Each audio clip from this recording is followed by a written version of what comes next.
Straight ahead on 12 News, Dome Vision. A local school uses the old Metrodome to give fans a better seat. Then, fair competition. I'm hoping this will give us a pretty strong fall sales. How the Great Minnesota Get-Together is also a great business opportunity.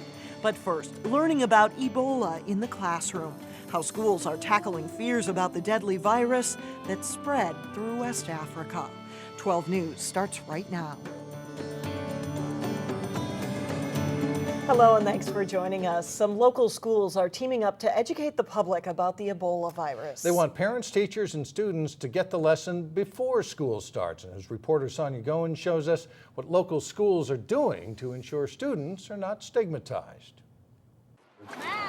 I have 3 kids in 3 of Osseo School District schools. Morning. Before you know it, students will be heading back to the classroom. And honestly, it's been kind of difficult to prepare them. Rita Apollo is hoping the new school year goes well for her children. They were all born and raised here, have not traveled to the region. She's from Liberia, where the Ebola virus is spreading rapidly. There are people whose families are affected by this. She's still concerned her children may be singled out because of their ties to West Africa. Friends might start looking at them differently or treating them or interacting with them in a different way. The Osseo School District is taking measures to try to prevent students from being stigmatized. They sent out this information to staff, students, and parents. We just want to alert our staff members to have a little bit of extra sensitivity because this is really an unusual circumstance. The goal is to educate everyone so students from West African countries are not shunned. We want to make sure that that does not happen in school and that all kids are welcomed with open arms and that we begin a really productive and effective school year. So people could be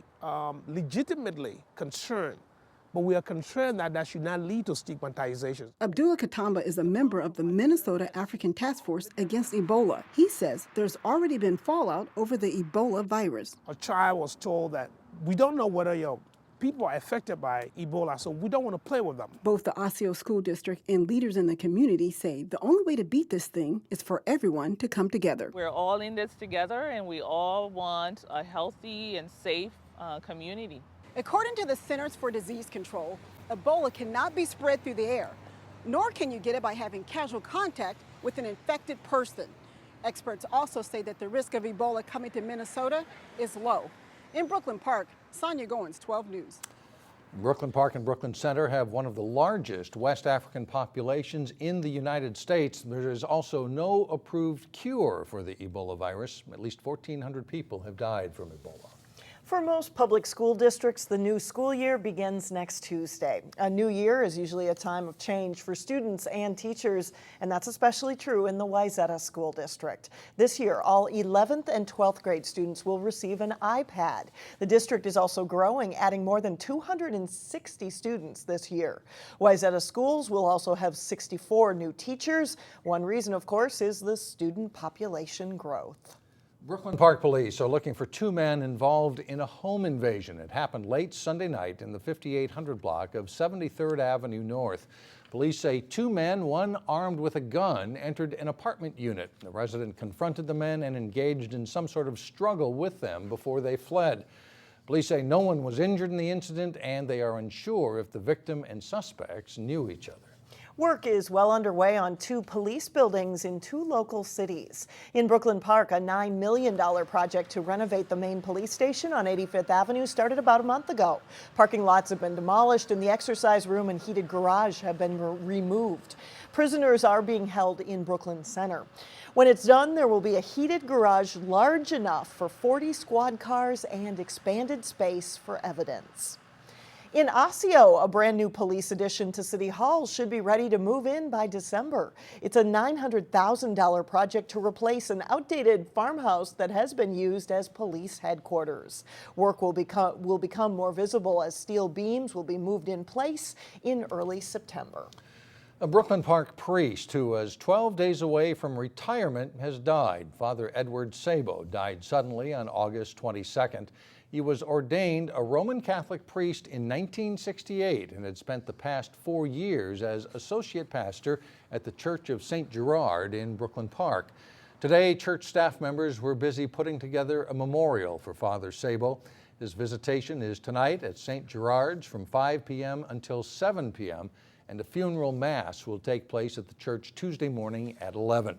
Burial will be at the Franciscan Community Cemetery in his native Pennsylvania. A Plymouth man is part of a video that will be shown in New York's Times Square next month to raise awareness for Down syndrome. He's just so loving and sweet and patient. He's like the most patient person I've ever met in my life.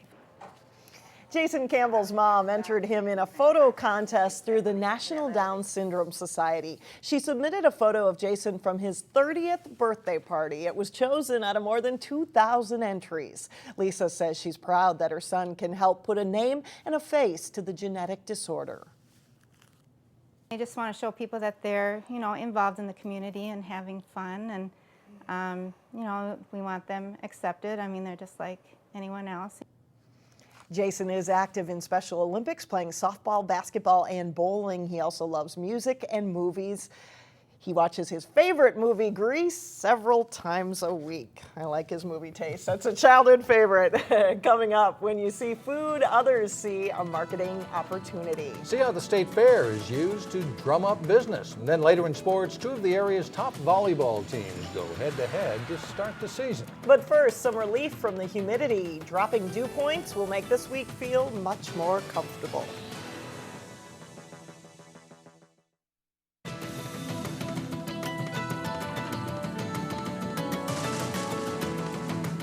The next big packaged foods could come from a large kitchen in Plymouth. Cargill recently expanded its Food Innovation Center. It's now a 40,000 square foot research facility, doubling the size of its Plymouth operations.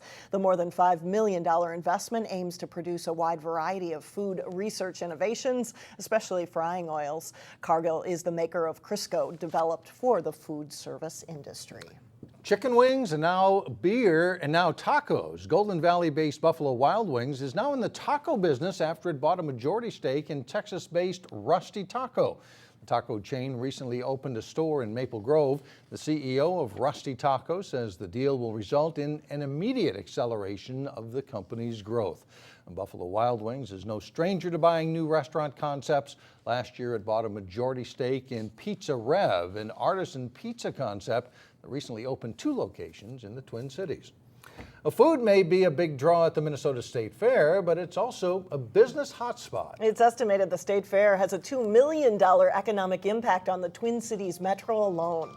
In this week's Business Matters, a look at why securing a spot at the State Fair is a boon for local businesses. Among the rhythm of the Minnesota State Fair, with its energy, flavor, and enthusiasm, You can pull it down and up inside. Tim Chamberlain It pulls across. sees a window of opportunity. This is also a screen for a porch. Chamberlain's small business, Minnesota Screens, has been in Rogers for 11 years. He's been trying to get a booth at the State Fair for 10 years. This year they called us and said they had a spot for us, so. It will cost him several $1,000s to display his retractable screens here. It's going very well. We've given away a lot of brochures, hundreds of brochures. But 12 days of fair fun could net a crowd of customers year-round. Everybody's in a good mood and it's a lot of fun, and it's good just to get our product out there so people see it and touch it, feel it. The per-day attendance at the Minnesota State Fair rivals that of Disney World. So every day there are typically upwards of 100,000 people here. Thanks for stopping. That fact alone makes being one of the 1,500 vendors selected to set up here a competitive process. Hundreds don't make the cut each year, whether it's a space issue or a question of the right fit for the fair. Are people going to like it? Is it going to be something that's going to become a mainstay at the State Fair? We're not really interested in products or services that are a flash in the pan. For Tim Chamberlain, That patio screen can be retrofitted to any existing patio door that you have. securing a spot ensures exposure. I'm hoping this will give us a pretty strong fall sales. He's already hoping to come back next season. Oh yeah, we'll be back, absolutely. The fair has a $200 million impact on the Twin Cities, and around 70% of the vendors displaying at the State Fair are Minnesota businesses. Coming up, the best gardens of Brooklyn Park. But first in sports, highlights from Park Center's football opener, plus a preview of the Champlin Park Rebels. John Jacobson has that and more when we come back.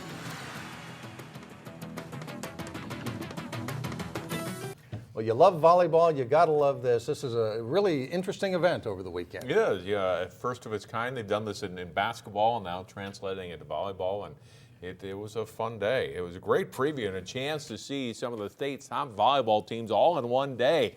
The first Breakdown Sports Side-Out Classic was held at the Lindbergh Center at Hopkins High School. The host Royals faced Osseo in the finale, both ranked teams. Game 1, Samantha Selliger-Swenson sets to Jasmine Martin for the kill. Hopkins building a 17-12 lead. Set point for Hopkins here, but Osseo's Emily Carmen with a clutch kill off the Lane Ruska set. Ties it at 24, but the Royals go on to win 27-25. Game 2, Shia Sanders attacks for Osseo. It's Martin with the block. Point Hopkins. Nice defense again here by the Royals. Ruby Lord Moreland with the block. Hopkins wins 25-16. Game 3, tight most of the way. Sanders gets up for the big Osseo kill, but Hopkins gets to do the victory dance on this night. Greta Werner drops in a kill for the back corner, and the Royals close out the first annual Breakdown Side-Out Classic with a 3-0 win. We got to play Osseo, so we were thrilled, and you know, we wouldn't have an opportunity to play them usually, so it was really fun to be tested early on from a really amazing team and program. Champlin Park lost to Roseville in the first match of the day at the Breakdown. While many local high school football teams have their first games this week, 4 local squads had 0-week games, including Park Center. First game for Paul Strong as Park Center's head coach. Pirates are down 6-0 to Richfield in the first quarter of this one until Lawrence Ugunte finds Amani Hooker. He breaks a few tackles and scores. It's 6-6 after the PAT is blocked. Second quarter, still 6-all. Ogunti over the middle to Adam Burge for a 16-yard touchdown, 12-6 Pirates after another missed PAT. Third quarter, Ogunti hits Burge in stride, and he is gone. 70 yards for the touchdown, and it's 19-6 Park Center. But Richfield rallies in the fourth. Christian Frost with an 11-yard touchdown run up the middle puts the Spartans on top 21-19. PC doesn't fold, though. Ogunti with time in the pocket. He floats a 14-yard pass to Hooker for the touchdown. Pirates get the 2-point conversion as well, and Coach Strong wins his debut. 27-21 PC is the final. Hopkins, Brooklyn Center, and Providence Academy also won their 0-week games over the weekend. We complete our tour of the local Northwest Suburban Conference football teams with a visit to Champlin Park. Here's Jay Wilcox with today's Prep Football Training Camp report. If experience counts, Champlin Park is in a better position this fall than last. I don't know, we were, I think, 18 seniors last year. This year we're at about 39. So 39 seniors, and there's a lot that played last year. After a 3-win season in 2013, the players are optimistic that this can be a stronger Rebels club.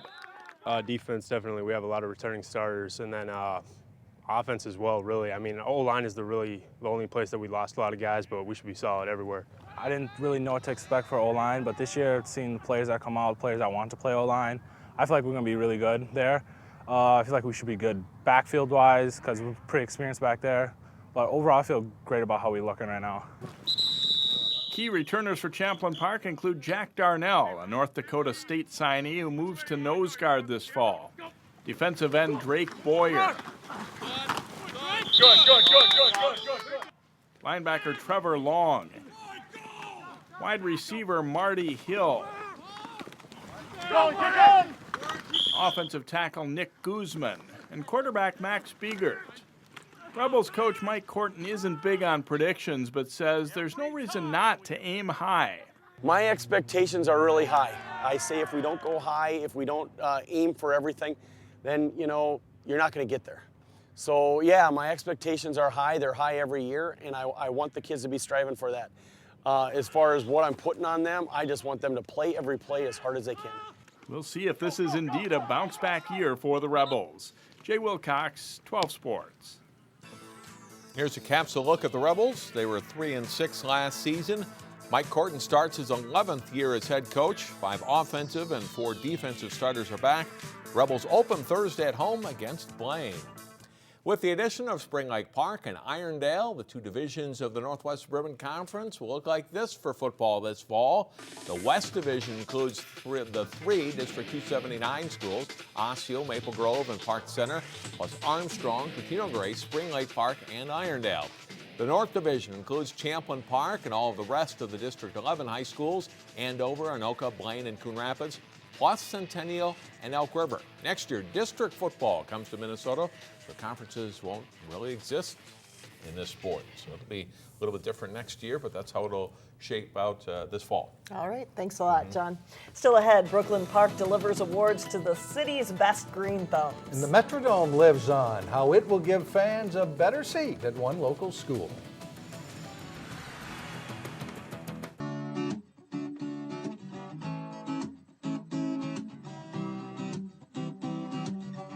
With a lot of rain early in the season, it may have been a challenge for gardeners, but some in Brooklyn Park were still at the top of their game. That's right. Check out the color in these gardens. They are each winners in the city's Summer Blossom and Landscape Recognition Program.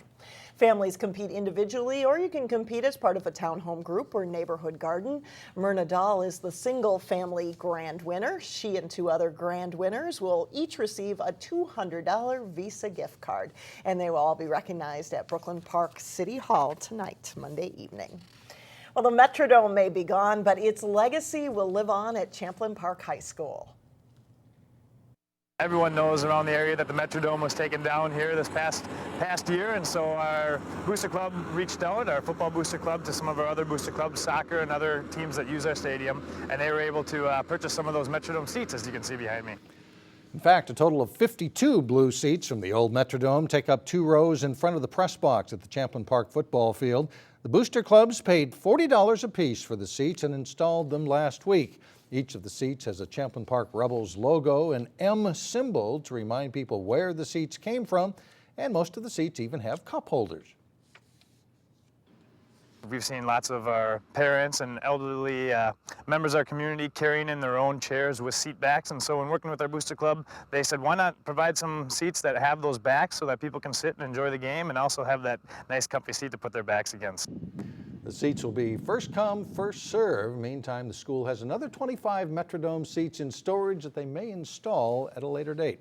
Such a cool idea. It's going to be a lot more comfortable. Coveted spot right there, You betcha. That's it for now. Thanks so much for joining us, everyone. We'll see you back here at 4 o'clock. Community Corner is coming up next.